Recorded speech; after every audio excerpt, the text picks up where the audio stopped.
खुसी रहछ हामीलाई वासाल बाटो हिँडाउने नामी भनेर विश्व चिनाउने नामी भनेर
जोडिनु भएका अभिभावकज्यूहरू, विद्यालयलाई माया गर्ने व्यक्तित्वहरू सबैप्रति म हार्दिक धन्यवाद पनि दिन चाहन्छु।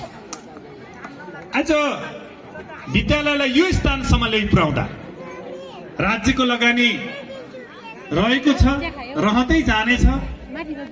तैपनि अभिभावकको मेन अहिले यो बाटोमा पनि धेरै बजेट हालेर बाटो सरसफाई गरियो।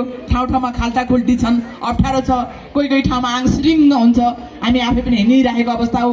प्रत्येक तपाईँको महिनामा हामी चाहिँ 4 महिनामा हामी भत्ता बाँड्न आइरहेका छौँ। सामाजिक भत्ता नियमले भन्ने हो तपाईँ ब्याङ्कमै जानुपर्छ, तर हामीले होइन घर दैलोमा पुर्याउनु पर्छ हाम्रा अग्रजहरूलाई भनेर हामीले